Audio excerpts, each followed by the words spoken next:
உடம்போட அபிமானம் உள்ளவனுக்கு பிடிச்சது பிடிக்காதுங்கிற பிடியில் மாட்டின்னு இருக்கானா.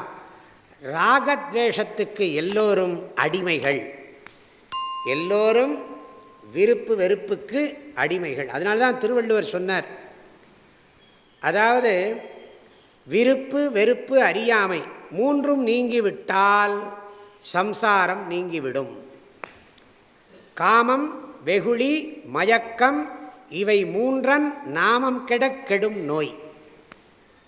காமம் வெகுளி மயக்கம் இவை மூன்றன் நாமம் கெட கெடும் நோய். காமம்னா விருப்பு, வெகுளின்னா வெறுப்பு, மயக்கம்னா அஜ்ஞானம் அறியாமை. மூன்றும் அழிந்து விட்டால் சம்சாரம் அழிந்துவிடும். இந்த ஒரு குறளே சமஸ்த சாஸ்திரத்தினுடைய சாரம். காமம் வெகுளி மயக்கம் இவை மூன்றன் நாமம் கெடக் கெடும் நோய். நோயினா சம்சாரம், நோயினா துன்பத்துக்கு காரணமானதுக்கு நோயின்னு பேர்.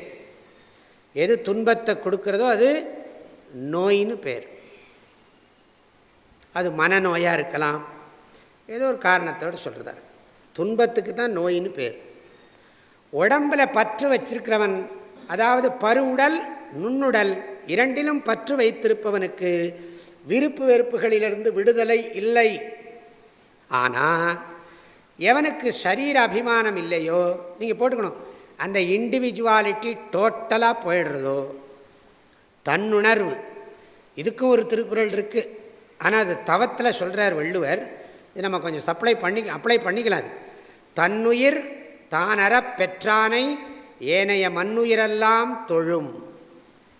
தன்னுயிர் தான் அறப்பெற்றானை ஏனைய மண்ணுயிரெல்லாம் தொழும். எல்லோரும் அவனை வணங்குவார்கள். அந்த இண்டிவிஜுவாலிட்டி டோட்டலாக யாருக்கு போய்விட்டதோ அவனை உலகமே நமஸ்காரம் பண்ணும், மண்ணுயிரெல்லாம் தொழும். அதுக்காக வேண்டி அவன் அபிமானத்தை விடலை.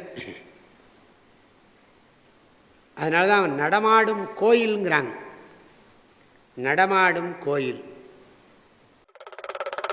வாழ்க வள்ளுவம், வளர்க மனிதநேயம்.